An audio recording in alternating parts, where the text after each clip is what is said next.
ಚಾಮರಾಜನಗರ ಜಿಲ್ಲೆಯ ಕೊಳ್ಳೇಗಾಲ ಅಂದ್ರೇನೆ ಒಂಥರ ಮೈ ಜುಮ್ ಎನಿಸುತ್ತೆ. ಅಲ್ಲಿನ ಮಲೆಮಹದೇಶ್ವರ ಬೆಟ್ಟಕ್ಕೆ ಹೋಗೋ ದಾರಿಯಲ್ಲಿ ಒಂದು ಏರಿಯಾ ಇದೆ. ಇದು ನಮ್ಮ ಸಬ್ಸ್ಕ್ರೈಬರ್ ಆದ ದೇವರಾಜ್ ಅವರ ಸ್ಟೋರಿ ಆಗಿದೆ. ಅವರಿಬ್ಬರ ಅಣ್ಣಂದಿರಾದ ಮಂಜಾ ಮತ್ತೆ ಶಿವ ಅವರ ಮದುವೆ ಫಿಕ್ಸ್ ಆಗಿದ್ದ ಟೈಮ್ನಲ್ಲಿ ನಡೆದ ಘಟನೆ ಇದು. ದೇವರಾಜ್ ಅವರು ಹೇಳ್ತಾರೆ, ಈ ಪೂರ್ತಿ ಕತೆ ನೀವೇನಾದ್ರೂ ಕೇಳಿದ್ರೆ ನೀವು ಕೂಡ ಅಷ್ಟೇ ಭಯ ಪಡ್ತೀರಾ. ಮದುವೆಗಿಂತ ಮುಂಚೆ ಇವರಪ್ಪ ಒಂದು ಕೊಳ್ಳೇಗಾಲದ ಮೇನ್ ರೋಡ್ ಪಕ್ಕದಲ್ಲೇ ಒಂದು ಹೊಸದಾದ ಮನೆ ಕಟ್ತಾ ಇದ್ರು. ಬಿಲ್ಡರ್ಗೆ ಮದುವೆಗೆ 10 ದಿನ ಇರುವಾಗ ಮನೆ ಹ್ಯಾಂಡ್ ಓವರ್ ಮಾಡಬೇಕು ಅಂತ ಸ್ಟ್ರಿಕ್ಟ್ ಆಗಿ ಹೇಳಿದ್ರು. ಆದರೆ ಬಿಲ್ಡರ್ ಕೆಲಸನ ಅರ್ಧದಲ್ಲಿ ನಿಲ್ಲಿಸಿ ಕೈ ಎತ್ಬಿಟ್ಟ.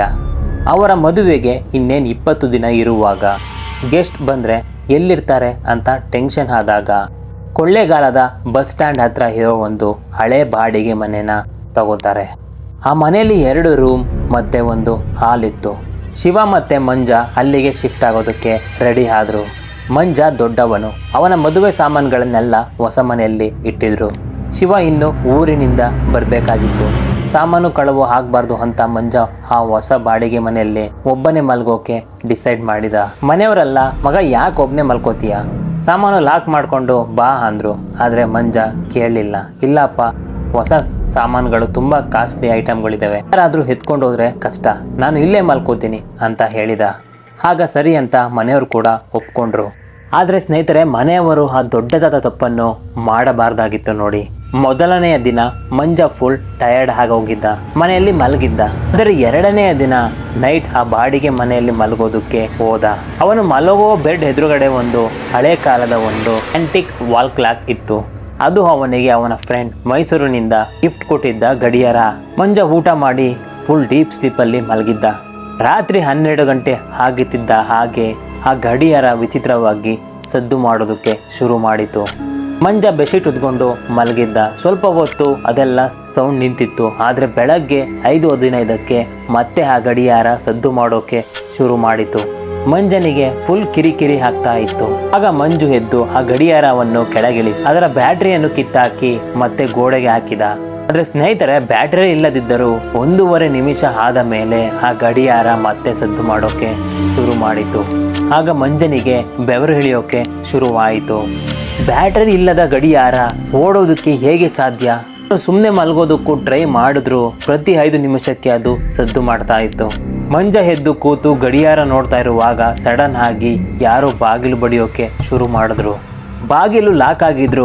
ಗೋಡೆಯ ಒಳಗಡೆಯಿಂದ ಒಬ್ಬಳು ಹೆಂಗಸು ತನ್ನ ಕೈಗಳನ್ನ ತೋರಿಸಿ ಗೋಡೆನೆ ಹರಿಯೋ ಹಾಗೆ ಬರ್ತಾಳೆ. ಅವಳ ಮುಖ ಹೇಗಿತ್ತು ಅಂದ್ರೆ ಮುಖ ಪೂರ್ತಿ ದೊಡ್ಡ ಕಲ್ಲಿನಿಂದ ಜಜ್ಜಿದ ಹಾಗೆ ಇತ್ತು. ಅವಳ ಕೂದಲೆಲ್ಲ ಮುಖದ ಮೇಲೆ ಬಿದ್ದಿತ್ತು. ಆಗ ಅವಳನ್ನು ನೋಡಿ ಮಂಜಾ ಬಾಯದಿಂದ ಜೋರಾಗಿ ಕಿರುಚಿದ. ಯಾರು ನೀನು? ಯಾಕಿಲ್ಲಿಗೆ ಬಂದಿದ್ಯಾ? ಆಚೆ ಹೋಗು ಅಂತ ಹೇಳಿದ.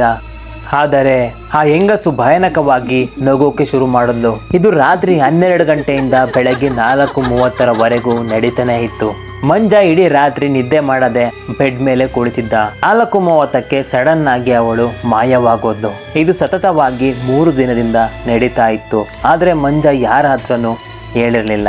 ಆದರೆ ಇನ್ನೂ ಹೊಸ ಮನೆ ರೆಡಿ ಆಗಿರಲಿಲ್ಲ. ಈಗ ಅಪ್ಪನಿಗೆ ಹೇಳಿದ್ರೆ ಬೈತಾರೆ. ಎಲ್ಲಿಗೆ ಹೋಗೋದು ಅಂತ ಸುಮ್ಮನಿದ್ದ. ಅವಳು ಬಂದಾಗೆಲ್ಲ, ನಾನು ಇಲ್ಲಿ ಇರೋದು ಕೇವಲ 2 ತಿಂಗಳಷ್ಟೇ, ಆಮೇಲೆ ಹೋಗ್ತೀವಿ, ನೀನು ಇವಾಗ ಏನೇ ಮಾಡಿದ್ರು ನಾನು ಇಲ್ಲಿಂದ ಹೋಗಲ್ಲ ಹಾಗಂತ ಧಮಕಿ ಹಾಕ್ತಾ ಇದ್ದ. ನೋಡಿ ಸ್ನೇಹಿತರೆ, ಒಂದೊಂದು ಮನುಷ್ಯನ ಮೆಂಟಲ್ ಸ್ಟ್ರೆಂತ್ ಒಂದೊಂದು ಥರ ಇರುತ್ತೆ. ಮಂಜಾ ಸಖತ್ ಗಟ್ಟಿಯಾಗಿದ್ದ. ಆದರೆ 4ನೇ ದಿನ ಅವನ ಫ್ರೆಂಡ್ಗೆ ಈ ವಿಷಯವನ್ನೆಲ್ಲ ಹೇಳಿದ. ಆಗ ಅವರು, ಲೋ ಮಗ, ಯಾರೋ ನಿನ್ನ ಜೊತೆ ಪ್ರ್ಯಾಂಕ್ ಮಾಡ್ತಿದ್ದಾರೆ, ದೆವ್ವ ಗಿವ್ವ ಎಲ್ಲ ಏನಿಲ್ಲ ಕಣೋ, ಇವತ್ತು ನಾವೆಲ್ಲ ನಿನ್ನ ಜೊತೆ ಬರ್ತೀವಿ ನೋಡು ಅಂತ ಹೇಳಿದ. ಆ ರಾತ್ರಿ 4 ಜನ ಫ್ರೆಂಡ್ಸ್ ಮಂಜನ ರೂಮ್ಗೆ ಬಂದರು. ರಾತ್ರಿ 10 ಗಂಟೆಗೆ ಮಂಜಾ, ನಾನು 3 ದಿನದಿಂದ ಮಲಗಿಲ್ಲ ಗುರು, ನಾನು ಮಲ್ಕೋತೀನಿ, ಏನಾದರೂ ಆದರೆ ನೀವೇ ನೋಡ್ಕೊಳ್ಳಿ ಅಂತ ಹೇಳಿದ. ರಾತ್ರಿ 12 ಗಂಟೆ ಆಗುತ್ತಿದ್ದ ಹಾಗೆ ಆ ಹೆಂಗಸಿನ ನಗು ರೂಮ್ ಹೊರಗಡೆಯಿಂದ ಕೇಳಿಸ್ತಾ ಇತ್ತು. ಆಗ ಫ್ರೆಂಡ್ಸ್ ಎಲ್ಲರೂ ಸೇರ್ಕೊಂಡು ಬೈಯೋದಕ್ಕೆ ಶುರು ಮಾಡಿದ್ರು. ಯಾರೇ ನೀನು, ಆಚೆ ಬಂದು ಮಾತಾಡೆ, ನೋಡ್ಕೊಂತೀನಿ ನಿನ್ನ ಅಂತ ಕಿರ್ಚಾಡ್ತಾ ಇದ್ರು. ಅವರು ಹಾಗೆ ಜೋರಾಗಿ ಬೈತಿರುವಾಗಲೇ ಆ ಹೆಂಗಸು ಬಾಗಿಲನ್ನು ಸೀಳ್ಕೊಂಡು ಒಳಗೆ ಎಂಟ್ರಿ ಕೊಟ್ಲು. ಅವಳ ಮುಖ ನೋಡಿ ಆ 4 ಜನ ಗೆಳೆಯರು ಹುಚ್ಚವಿಕೊಳ್ಳೋ ರೇಂಜಿಗೆ ಕಿರಿಚಿದ್ರು. ಮಂಜಾ ಕೂಡ ಎದ್ದ. ಇವರು ಕೈಗೆ ಸಿಕ್ಕಿದ ಸಾಮಾನೆಲ್ಲ ಅವಳ ಮೇಲೆ ಎಸೆಯೋಕೆ ಶುರು ಮಾಡಿದ್ರು. ಆಮೇಲೆ ಬಾಗಿಲನ್ನು ಓಪನ್ ಮಾಡಿ ರೋಡ್ ಕಡೆಗೆ ಓಡಿದ್ರು.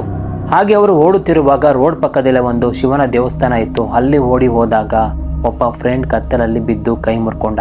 ಅವನನ್ನು ಕರ್ಕೊಂಡು ಇಬ್ರು ಫ್ರೆಂಡ್ಸ್ ಮನೆಗೆ ಹೋದ್ರು. ಆದರೆ ಮಂಜನ ಬೆಸ್ಟ್ ಫ್ರೆಂಡ್ ಅಶೋಕ ಮಾತ್ರ ಮಂಜನ ಜೊತೆ ನಿಂತ. ನೋಡ್ ಮಚ್ಚ, ನಾನು ನಿನ್ ಜೊತೆ ಇರ್ತೀನಿ ಮಚ್ಚ, ನಾವಿಬ್ರು ಸೇರ್ಕೊಂಡು ಅವಳನ್ನ ನೋಡ್ಕೊಳ್ಳೋಣ ಅಂತೇಳಿ ಹೇಳಿದ. ಅಶೋಕ ಮತ್ತೆ ಮಂಜನ ಎದುರಿಗೆ ಆ ಹೆಂಗಸು ಬಂದು ನಿಂತಳು. ಏನ್ ಬೇಕು ನಿನಗೆ ಅಂತ ಹೇಳಿ ಅವರಿಬ್ಬರು ಕೇಳಿದಾಗ ಅವಳು ನನಗೆ ಇಲ್ಲಿ ಉಯ್ಯಾಲೆ ಆಡ್ಬೇಕು ಅಂದಳು.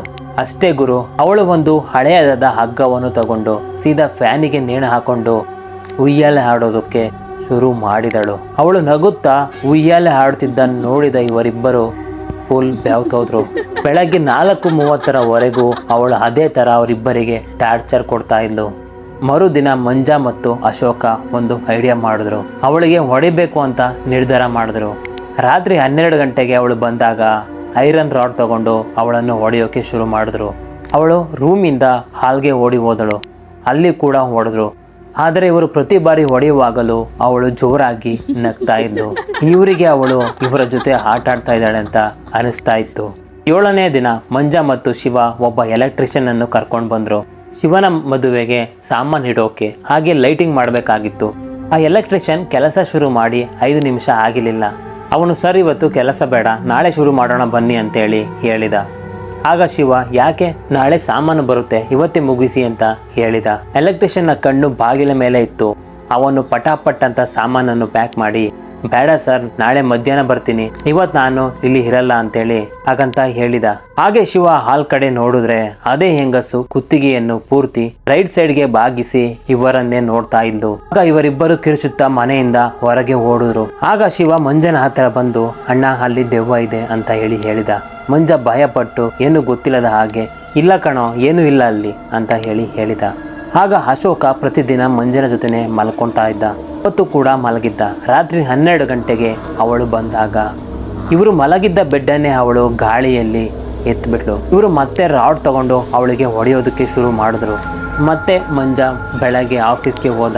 ಅಶೋಕ ನನಗೆ ನಿದ್ದೆ ಬರ್ತಾ ಇಲ್ಲ, ನಾನು ಇಲ್ಲೇ ಮಲ್ಕೋತೀನಿ ಅಂತ ಹೇಳಿದ. ಆಗ ಅಶೋಕ ಬೆಳಗ್ಗೆ 10 ಗಂಟೆಗೆ ಎದ್ದು ಮಂಜನ ಮನೆಗೆ ಹೋಗಿ ಅವರ ಅಪ್ಪ ಅಮ್ಮನಿಗೆ ಎಲ್ಲ ವಿಷಯವನ್ನು ಹೇಳಿದ. ಅಂಕಲ್, ಇವನು 7 ದಿನದಿಂದ ಈ ರೀತಿ ನರಕವನ್ನು ಅನುಭವಿಸುತ್ತಿದ್ದಾನೆ ಅಂತ ಹೇಳಿದ. ಆಗ ಮನೆಯವರಿಗೆ ಫುಲ್ ಶಾಕ್ ಆಯಿತು. ಮಧ್ಯಾಹ್ನ 2 ಗಂಟೆ ಆಗುತ್ತಿದ್ದ ಹಾಗೆ ಶಿವ ಮಂಜನಿಗೆ ಫೋನ್ ಮಾಡಿದ. ಶಿವ ಅಳ್ತಾ ಹೇಳ್ತಾನೆ, ಅಣ್ಣ, ನಿಮ್ಮ ಫ್ರೆಂಡ್ ಅಶೋಕ ಟ್ರೈನಿಂದ ಬಿದ್ದು ಸತ್ತು ಹೋದ. ಮಂಜನ ಕೈಯಿಂದ ಫೋನ್ ಕೆಳಗೆ ಬಿತ್ತು. ಅವನು ಬಂದು ಅಶೋಕನ ಡೆಡ್ ಬಾಡಿ ನೋಡಿದ ಮೇಲೆ ಮಂಜ ಪೂರ್ತಿ ಮತಿಭ್ರಮಣೆ ಆದ ಹಾಗೆ ಆದ. ಆಗ ಮನೆಯವರೆಲ್ಲ ನಮಗೆ ಮೊದಲೇ ಯಾಕೆ ಹೇಳಿಲ್ಲ ಅಂತ ಬೈದರು. ಮಂಜನ ಮೆಂಟಲ್ ಕಂಡೀಷನ್ ಫುಲ್ ಹದಗೆಟ್ಟೋಗಿತ್ತು. ಕೊನೆಗೆ ಮಂಜನ ದೊಡ್ಡಣ್ಣ, ಇವತ್ತು ರಾತ್ರಿ ನಾನು ಅಪ್ಪ ಅಮ್ಮ ಬರ್ತೀವಿ, ನೋಡ್ಕೊಳ್ಳೋಣ ಅಂತ ಹೇಳಿದ. 4 ಜನ ಮಂಜನ ರೂಮ್ಗೆ ಹೋದರು. ರಾತ್ರಿ 12 ಗಂಟೆ ಆಗುತ್ತಿದ್ದ ಹಾಗೆ ಆ ಹೆಂಗಸು ಬಾಗಿಲು ಹೊಡೆದು ಒಳಗೆ ಬಂದಳು. ಮಂಜರಮ್ಮ ದೇವರ ಶ್ಲೋಕಗಳನ್ನು ಓದೋಕೆ ಶುರು ಮಾಡಿದ್ರು. ಆದರೆ ಆ ಹೆಂಗಸು ಇವರ ಎದುರಿಗೆ ಬಂದು ನೇಣು ಹಾಕಿಕೊಂಡು ನಗುತ್ತಾ ಉಯ್ಯಾಲೆ ಹಾಡೋಕೆ ಶುರು ಮಾಡಿದಳು. ಮಂಜನ ಅಮ್ಮ ಜೋರಾಗಿ ಮಂತ್ರ ಹೇಳಿದ್ರು. ಅವಳಿಗೆ ಏನೂ ಆಗ್ತಾ ಇರಲಿಲ್ಲ. ಅವಳು ಇವರನ್ನು ನೋಡಿ ಅಣಗಿಸ್ತಾ ಇದ್ಲು. ಆಗ ದೊಡ್ಡಣ್ಣ ಶಿವನಿಗೆ ಫೋನ್ ಮಾಡಿ ಫ್ರೆಂಡ್ಸ್ನೆಲ್ಲ ಕರ್ಕೊಂಡು ಬಾ ಅಂತ ಹೇಳಿದ. ಆಗ ರಾತ್ರಿ 2:30ಕ್ಕೆ ಶಿವ ಫ್ರೆಂಡ್ಸ್ ಜೊತೆ ಬಂದು ಬಾಗಿಲನ್ನು ಬಡಿದ್ರು. ಯಾರೂ ಓಪನ್ ಮಾಡಲಿಲ್ಲ. ನನಗೆ ಬಾಗಿಲನ್ನು ಹೊಡೆದು ಒಳಗೆ ಬಂದು ಮನೆಯವರನ್ನೆಲ್ಲ ಆಚೆ ಕರ್ಕೊಂಡು ಹೋದರು. ಆಗ ಮರುದಿನ ಮನೆಯನ್ನು ಖಾಲಿ ಮಾಡಿದ್ರು. ಓನರ್ ಹತ್ರ ಜಗಳ ಆಡಿ ಫಂಡ್ಸ್ ಕೂಡ ವಾಪಸ್ ತಗೊಂಡ್ರು. ಆದರೆ ಮಂಜನ ಕಂಡೀಷನ್ ಫುಲ್ ಡೇಂಜರ್ ಆಯಿತು. ಅವನು ಹುಚ್ಚನ ಥರ ಗೋಡೆಗೆ ತಲೆಯನ್ನು ಚಚ್ಚಿಕೊಳ್ಳೋದು, ಸೂಸೈಡ್ ಮಾಡ್ಕೊಳ್ಳೋದಕ್ಕೆ ಟ್ರೈ ಮಾಡೋದು ಮಾಡ್ತಾ ಇದ್ದ. ಸಖತ್ ಬಾಡಿ ಬಿಲ್ಡರ್ ಆಗಿದ್ದ ಮಂಜ ಈಗ ಫುಲ್ ಸಣ್ಣಗಾಗಿದ್ದ. ಎಷ್ಟೇ ಪೂಜೆ ಮಾಡಿದ್ರು ಕಮ್ಮಿ ಆಗಿರಲಿಲ್ಲ. ಆ ಮನೆಯಲ್ಲಿ ಹೊಸ ಬಾಡಿಗೆದಾರರು ಬಂದರು. ಆಗ ಮಂಜನ ಅಪ್ಪ ಹೊಸ ಬಾಡಿಗೆದಾರರನ್ನು ಬಚಾವ್ ಮಾಡೋಕೆ ಹೋದ್ರು. ಇಲ್ಲಿ ಒಬ್ಬ ಗಂಡ ಹೆಂಡತಿ ಮತ್ತು 9 ವರ್ಷದ ಮಗು ಇತ್ತು. ಅವರಿಗೆ ಹೇಳಿದ್ರು, ನೋಡಿ ಇಲ್ಲಿ ಇರಬೇಡಿ, ಪ್ರಾಣಕ್ಕೆ ಅಪಾಯ ಇದೆ ಅಂತ ಬೇಡಿಕೊಂಡ್ರು. ಆದರೆ ಅವರು ದುಡ್ಡಿನ ಆಸೆಗೆ ಇಷ್ಟು ದೊಡ್ಡ ಮನೆ ಕಮ್ಮಿಗೆ ರೇಟ್ಗೆ ಸಿಗುತ್ತಿದೆ, ಹೊಟ್ಟೆ ಕಿಚ್ಚಿಗೆ ಈ ಥರ ಹೇಳ್ತಾ ಇದ್ದೀರಾ ಅಂತ ಬೈದು ಕಳಿಸಿದ್ರು. ಆದರೆ ಅವರ ಅಪ್ಪನ ಮಾತನ್ನು ಅವರು ಕೇಳಲಿಲ್ಲ. ಓನರ್ ಕೂಡ ಜಗಳ ಮಾಡಿ ಅಪ್ಪನನ್ನು ಅಲ್ಲಿಂದ ಕಳಿಸಿದ. ಆದರೆ ಮರುದಿನ ಬೆಳಗ್ಗೆ ಮಂಜನ ಅಪ್ಪನಿಗೆ ಒಂದು ನ್ಯೂಸ್ ಬಂತು. ಹೊಸ ಬಾಡಿಗೆದಾರರ 9 ವರ್ಷದ ಮಗು ರಾತ್ರಿ ಸತ್ತು ಹೋಯಿತು. 3 ದಿನ ಆದ ಮೇಲೆ ಎದುರು ಮನೆಯಲ್ಲಿದ್ದ ಒಬ್ಬಳು ಹುಡುಗಿ ಕೂಡ ಸತ್ತೋದ್ಲು. ಇಡೀ ಏರಿಯಾ ಫುಲ್ ಬೆಚ್ಚಿ ಬಿದ್ದಿತು. ಆಗ ಆ ಮನೆಯ ಓನರ್ ಮೇಲೆ ಜಗಳ ಶುರು ಮಾಡಿದ್ರು. ಕೊನೆಗೆ ಓನರ್ ಆ ಮನೆಯನ್ನ ಮಾರಿಬಿಟ್ಟ. ಮನೆಯನ್ನು ಕೊಂಡುಕೊಂಡವರು ಆ ಮನೆಯನ್ನು ಹೊಡೆದು ಹೊಸ ಬಿಲ್ಡಿಂಗ್ ಕಟ್ಟೋಣ ಅಂತ ಡಿಸೈಡ್ ಮಾಡಿದ್ರು. ಕೆಲಸಕ್ಕೆ 10 ಜನ ಲೇಬರ್ಸ್ ಬಂದಿದ್ರು. ಕೆಲಸ ನಡೆಯುತ್ತಿರುವಾಗ ಒಬ್ಬ ಲೇಬರ್ ಕಿರುಚಾಡುತ್ತಾ ಆಚೆ ಬಂದ. ಆದರೆ ಅವನು ಹೇಳಿದ ಮ್ಯಾಟರನ್ನು ಕೇಳಿದ್ರೆ ಶಾಕ್ ಆಗಿ ಹೋಗ್ತೀರಾ. ಮಂಜ ಮಲಗುತ್ತಿದ್ದ ಅದೇ ರೂಮಿನಲ್ಲಿ ರಾಮು ಅನ್ನೋ ಲೇಬರ್ ನೇಣು ಹಾಕೊಂಡು ಸತ್ತೋಗಿದ್ದ. ಆಗ ಇಡೀ ಏರಿಯಾದಲ್ಲಿ ದೊಡ್ಡ ಗಲಾಟೆ ಆಯಿತು. ಕೊನೆಗೆ ಕೊಳ್ಳೇಗಾಲದ ಒಬ್ಬ ಫೇಮಸ್ ಮಂತ್ರವಾದಿಯನ್ನು ಕರೆಸಿದ್ರು. ಆ ಮಂತ್ರವಾದಿ ಮನೆ ಒಳಗೆ ಹೋಗುತ್ತಿದ್ದ ತಕ್ಷಣ ಯಾರೋ ಅವನನ್ನು ಜೋರಾಗಿ ತೆಳ್ಳಿದ್ರು. ಆ ಮಂತ್ರವಾದಿ 8 ಅಡಿ ದೂರ ಹೋಗಿ ಚರಂಡಿ ಒಳಗೆ ಬಿದ್ದ. ಅವರು ಮತ್ತೆ ಸ್ನಾನ ಮಾಡಿ ಮಂತ್ರವನ್ನು ಹೇಳಿಕೊಂಡು ಮನೆ ಒಳಗೆ ಹೋಗಿ ಆ ದೆವ್ವದ ಜೊತೆ ಮಾತನಾಡಿದ್ರು. ಆ ದೆವ್ವ ಹೇಳಿರೋ ಸತ್ಯವನ್ನು ಕೇಳಿದ್ರೆ ಮೈಯೆಲ್ಲ ಜುಮ್ ಅನಿಸುತ್ತೆ. ಸ್ನೇಹಿತರೆ, ನಿಮ್ಗೇನಾದ್ರು ಈ ವಿಡಿಯೋ ಇಷ್ಟ ಆಗಿದ್ರೆ ದಯವಿಟ್ಟು ಲೈಕ್ ಮಾಡಿ. ನಾನು ಈ ಮನೆಯಲ್ಲಿ ಬ್ಲ್ಯಾಕ್ ಮ್ಯಾಜಿಕ್ ಅಂದರೆ ಮಾಟ ಮಂತ್ರ ಕಲಿಯೋಕ್ಕಿಂತ ಎಷ್ಟೋ ಮಕ್ಕಳನ್ನು ಬಲಿ ಕೊಟ್ಟಿದ್ದೆ. ಆದರೆ ನನ್ನ ಗಂಡ ಇದನ್ನೆಲ್ಲ ನೋಡಿ ನನ್ನನ್ನು ಇಲ್ಲೇ ನೇಣ ಹಾಕಿ ಕೊಂದ. ಆಮೇಲೆ ಆ ಮಂತ್ರವಾದಿ ಅಲ್ಲಿರುವ ಮಣ್ಣನ್ನು 10 ಅಡಿ ಆಳಕ್ಕೆ ತೋಡಲು ಹೇಳಿದ. ಹಾಗೆ ಅಲ್ಲಿ ಗುಂಡಿ ತೋಡುತ್ತಿರುವಾಗ ಅಲ್ಲಿ ಎಷ್ಟೋ ಪುಟ್ಟ ಮಕ್ಕಳ ಅಸ್ಥಿಪಂಜರಗಳು ಸಿಕ್ಕಿದ್ವು. ಆಗ ಆ ಮಂತ್ರವಾದಿ ಹೇಳ್ತಾರೆ, ನಮ್ಮ ಅಜ್ಜಿ ಚಿಕ್ಕ ವಯಸ್ಸಿನಿಂದಲೇ ಆ ಮನೆ ಹತ್ತಿರ ಹೋಗಬೇಡಿ ಅಂತ ಹೇಳ್ತಾ ಇದ್ರು. ನಾವೆಲ್ಲ ಇದನ್ನು ಲೈಟ್ ಆಗಿ ತಗೊಂಡಿದ್ವಿ. ಆದರೆ ಆ ದೆವ್ವ ಮಂತ್ರವಾದಿಯನ್ನು ಸಾಯಿಸೋಕೆ ಅವರ ಮನೆ ಹತ್ರ ಕೂಡ ಹೋಯಿತು. ಆದರೆ ಆ ಮಂತ್ರವಾದಿ ದೆವ್ವವನ್ನು ಬಂಧಿಸಿಟ್ರು. ಕೊಳ್ಳೇಗಾಲದ ಮಂತ್ರವಾದಿ ಹೇಳಿದ್ರು, ನೀವು ಕರೆಕ್ಟ್ ಟೈಮ್ಗೆ ಮನೆ ಖಾಲಿ ಮಾಡಿದ್ರಿ, ಇಲ್ಲ ಅಂದಿದ್ರೆ ಅಶೋಕನ ನಂತರ ನೀವೆಲ್ಲ ಸತ್ತೋಗ್ತಾ ಇದ್ರಿ ಅಂತ. ಸ್ನೇಹಿತರೆ, ಇದೇ ಆ ಕೊಳ್ಳೇಗಾಲದ ಹಾರರ್ ಸ್ಟೋರಿ. ನಿಮಗೂ ಇದೇ ರೀತಿಯ ಅನುಭವ ಆಗಿದ್ರೆ ಕೂಡಲೇ ಇನ್ಸ್ಟಾಗ್ರಾಮಲ್ಲಿ DM ಮಾಡಿ ಅಥವಾ ಇಲ್ಲೇ ಕಮೆಂಟ್ ಮೂಲಕ ತಿಳಿಸಿ. ಮತ್ತೊಂದು ಇದೇ ರೀತಿಯ ಹಾರರ್ ಸ್ಟೋರಿ ಜೊತೆ ಸಿಗ್ತೀನಿ.